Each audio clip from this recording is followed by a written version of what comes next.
তো এবার যাচ্ছি কোনাক মন্দিরের দিকে। 50 টাকা দিয়ে তো টিকিট কেটে শোপও দেখলাম, সত্যি সেই ভালো লাগলো।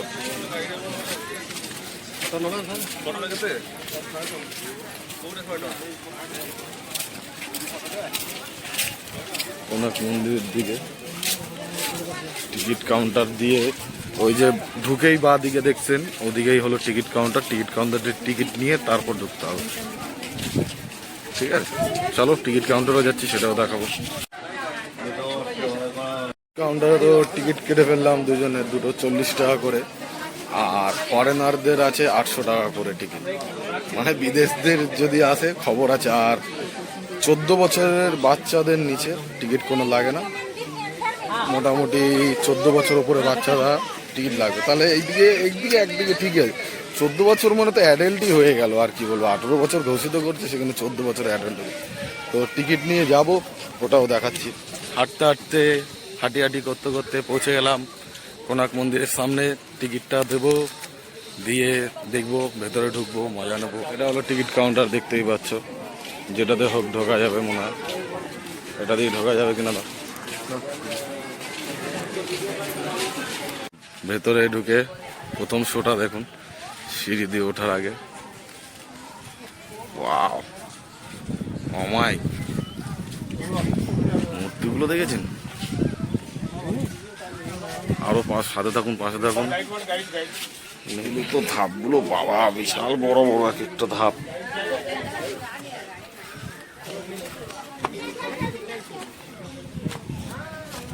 তো এই হলো কোনাক মন্দির। চলো নিচে যাওয়া যাক।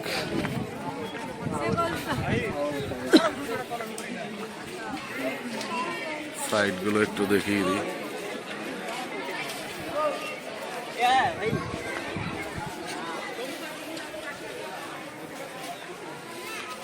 কালা কারিকার্যগুলো দেখেছেন একবার? কত সুন্দর করেছে।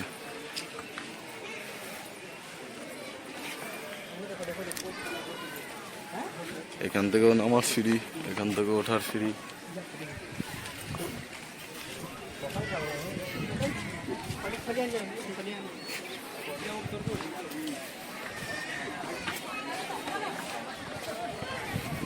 সেই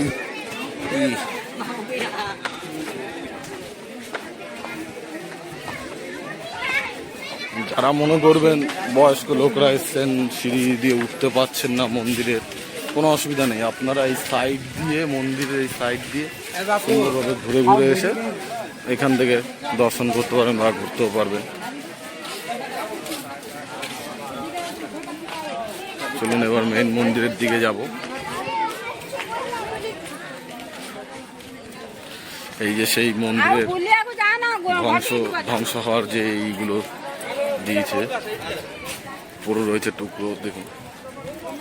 সেটা আপনারা থিয়েটার রুম, যেটা 50 টাকা করে টিকিট আছে, ওটাতে গেলেই বুঝতে পারবেন। দেখুন এদিকেও রয়েছে কিছু।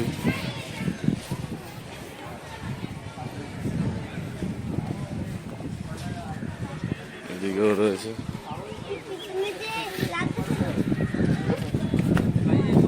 তো এইখানে মন্দির চত্বরে ওঠা বারণ, কারণ এই ভাইরা উঠতে চেয়েছিল কিন্তু উঠতে না বলে দিল, সিকিউরিটি রেখেছে। কারণ এই মন্দিরের ব্যাপারটা এরকমই, স্থাপিতর পর ভিডিওতে যেটা আমরা ভালো মতন বুঝেছি, যে মন্দিরে যখন তখন কিছু ভেঙে পড়তে পারে।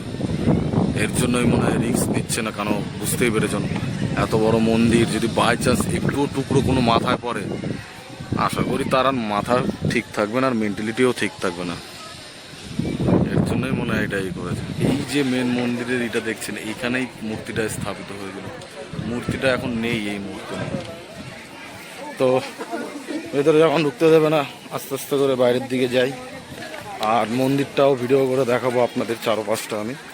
তো ওটা স্কিপ করলে করতে পারেন, যদি মনে করেন দেখবেন, আমি রানিং করে দেবো ভিডিওটা, অসুবিধা নেই, সাথে তখন দেখতে পারবেন। তো আমি একটাই কথা বলবো বন্ধুরা, আপনারা যারা যারা নতুন আমার চ্যানেলে এসেছেন, তারা অবশ্যই জুতো, ঝাঁটা, লাঠি, ঘুষি, থাপড় যেটা দিয়ে পারো মেরে চ্যানেলটা সাবস্ক্রাইব করে নিও। আর যারা পুরনো আছো তারা মন থেকে যেটা আসবে, জুতো, ঝাঁটা, লাঠি, হাতে যদি ঝামাও পাও ওটা দিয়েও ঘষে একটা কমন করে দিও, এটা হলো। আর হ্যাঁ, মূল কথায় আসি। এইখানে যে চাকাগুলো যে দেখাচ্ছি গাড়ির, আমি জানি না কোন চাকাটা ছবিটা আমাদের 10 টাকার নোটে দেওয়া আছে। কারণটা হলো এর 12টা চাকা আছে, আর 12টার মধ্যে এর মধ্যে একটা কোন চাকা আছে সেই চাকার ছবিটা আমাদের নোটে দেওয়া থাকে।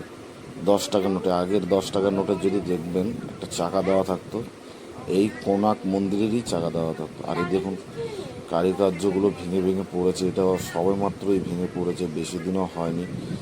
এই জন্য মন্দিরের আশেপাশে একদমই উঠতে দিচ্ছে না বা যেতে দিচ্ছে না। লিখে দিয়েছে সতর্ক জনক কথা।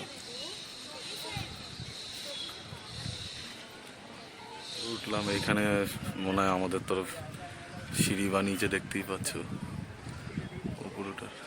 এটার একটা সাপোর্ট দিয়েছে যেন এটা ভেঙে না পড়ে। নিচের দিকে চলে আসলাম, সিটি বেজে গেছিল। তো এইখান দিয়ে সাপোর্ট দিয়েছে আবার, ওটাকে জানি না ভেঙে যায়। এই যে সেই, তোমরা যদি যাও ভিডিওতে দেখতে পারবে, এটাই সেই ভেঙে পড়েছিল।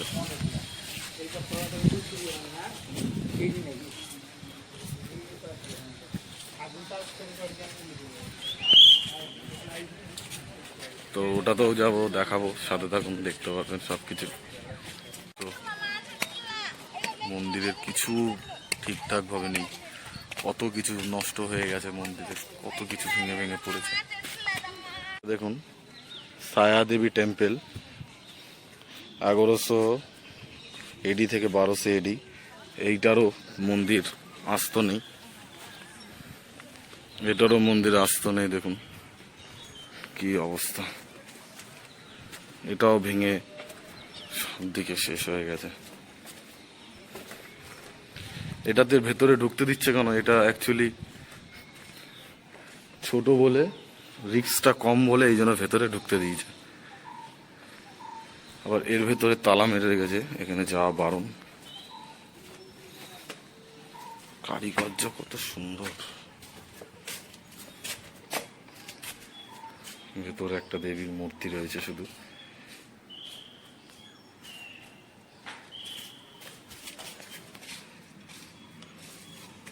কারিকার্য দেখুন শুধু। এই আমাদের ভারতের সব থেকে বিশিষ্ট বৈশিষ্ট্য ব্যাপার। এটা একটাতে ঢুকলাম ভেতরে, এটাতে মানে হাইট কম, তারপর মন্দির ভেঙে এটা পুরো বলতে গেলে শেষই হয়ে গেছে, দেখতেই পাচ্ছ। এর জন্যই মনে হয় এটাতে ঢুকতে কোনো বাধা দিচ্ছে না। কিন্তু মেন মন্দিরে সত্যি মন্দিরটা অপরূপ সুন্দর বানিয়েছে। আমি আরো কিছু দেখাবো, সাথে থাকুন, পাশে থাকুন, দেখতে পারবেন আরো কিছু। এই মন্দিরটা তৈরি করেছিল রাজা নরসিংহদেব। আর এই মন্দিরের কোনাক মন্দির আমরা নামে জানি, কিন্তু আরেকটাও নাম আছে, ব্ল্যাক প্যাগোডা। ব্ল্যাক প্যাগোডা বলে কেন এই মন্দিরের আরেক নাম, কারণটা হলো দূর থেকে দেখলে এই মন্দিরটাকে মনে হয় কালো, পুরো একদম কালো মন্দির। আর এই মন্দিরে যেটা সবাই ভিডিওতে বা ইউটিউবাররা বা অনেকেই বলে অনেক ধরনের কথা, বাট মেন যেটা আমি শুনেছি বা দেখেছি মিউজিয়ামের ভিডিওতে, সেটা হলো এই মন্দিরটা তো রাজা নরসিংহদেব তৈরি করার অর্ডার দিয়েছিলেন ওনার সময়। কিন্তু অর্ডার দিল, তৈরি যে করছিল, যে ঠিকাদার যেটা আমরা একটা বলি ভাষায়, যে তো কাজটা নেয়, ওনার সব কাজ সম্পূর্ণভাবে হয়ে গেছিল। রাজা তখন এসে দেখে একটা জিনিসই, যে উপরে কলস স্থাপিত হয়নি। এবার রাজা তখন বলেছিল যে 1 রাত 1 দিনের মধ্যে যদি এই কলস স্থাপিত না হয়, মানে কলসটা বসানো যদি না হয়, তাহলে যারা যারা মন্দিরের কাজ করছে আমি সবার প্রাণ নিয়ে নেব বা সবাইকে মেরে দেবো। তো এই ভয়ে সবাই চিন্তায় পড়ে গেছিল।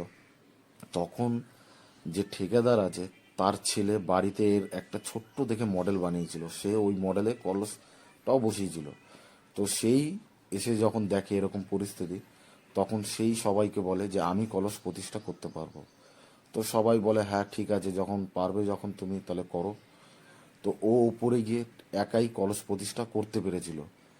তো করার পর কিছু লোক ভালো বলছিল, কিছু লোক আবার খারাপ বলছিল। খারাপ কেমন বলছিল, যে এরপর যদি রাজা যদি জানতে পারে যে কলস স্থাপিত একটা বাচ্চা ছেলে করেছে, এরা নয় অন্য কেউ করেছে, তাহলে সবাইকেও আবার আলোচনা শুনে যে বাচ্চা ছেলেটা, সে একটা জিনিসই ভাবলো যে আমি যদি বেঁচে থাকি আমার জন্য প্রচুর মানুষের জীবন চলে যাবে, তার থেকে ভালো আমিই মরে যাই। তো সে কি করে, সমুদ্রে ঝাঁপ দিয়ে সে নিজের প্রাণটা বলিদান করে দেয়। তো তারপর মন্দিরটা, ভালো কথা, পরের দিন রাজা আসলে, এসে দেখে প্রচুর খুশি। তো রাজা তখন ঠিকাদারকে বলল যে আমি এই সময় প্রাণ প্রতিষ্ঠা করব। তখন ঠিকাদারটা যে মন্দিরের কাজে ঋণ নিয়েছিল, সে বলেছিল রাজামশাই এখন মন্দিরটা প্রাণ প্রতিষ্ঠা করুন না। রাজা সে জোর দেখিয়ে তখন প্রাণ প্রতিষ্ঠা করে। প্রাণ প্রতিষ্ঠা করার পর কি হয়, মন্দিরটা কদিন যেতে না যেতেই কিছু না কিছু ভেঙে পড়তে থাকে। তো এর ফলে কি হয়, যারা আশেপাশে গ্রামের লোকরা থাকে তারা সম্পূর্ণভাবে ভয় পেয়ে যায়, মন্দিরে আসা বন্ধ করে দেয়। এইভাবে আস্তে আস্তে আস্তে করে মন্দিরের চারপাশে জঙ্গল হয়ে মন্দিরটা পুরো জঙ্গলে ঢেকে যায়। সব সাপোর্ট দেওয়া, জানি মন্দিরে না ভেঙে পড়ে। লোকাল যারা গাইড আছে বা মন্দিরের আশেপাশে লোক আছে, কিছু লোকের সাথে কথাবার্তা বললাম, এটা বুঝলাম মানে এই মন্দির যখন তখন ভেঙে যেতে পারে, পুরো মানে মাটিতে মিশে যেতে পারে ভেঙে গুরমার হয়ে। তো এটাই বলবো, আপনারা যারা যারা পুরী আসার ভাবনা চিন্তা নিচ্ছেন বা আসবেন, অবশ্যই সূর্য মন্দির, করনাথ মন্দির ঘুরে যাবেন। না হলে দেখা গেল এমন সময় আসলেন মন্দির ভেঙে পুরো একদম মাঠ টাইপের হয়ে গেছে, তখন ওই ধ্বংসস্তূপ ছাড়া আর কিছু দেখতে হবে না। কেন ভিডিওতে পুরো দেখেছেনই কতটা ধ্বংসস্তূপ, কোথায় কোথায় খাম্বা দিয়ে সাপোর্ট দিয়ে দিয়ে রাখছে নতুন করে। তো এটাই বলবো বন্ধুরা, ভিডিওটা ভালো লাগলে অবশ্যই চ্যানেলটাকে সাবস্ক্রাইব, লাইক করবেন। আর এই A to Z বঙ্গায়ের তরফ থেকে সবাইকে ধন্যবাদ পুরো ভিডিও দেখার জন্য। আবার নেক্সট ভিডিও আবার দেখা হচ্ছে। পুরীতে আরেকটা স্পট আছে, ওটাতেও যাব, বাট ওটা দেখো। তো এইটা নিয়ে পার্ট 3 আসতে, অবশ্যই দেখবেন ভিডিওটা। তো বেরিয়ে যাওয়ার সময় দেখতেই পাচ্ছেন এখানে একটা মন্দির আছে, মন্দিরের দর্শনটাও করে নেবো, চলুন।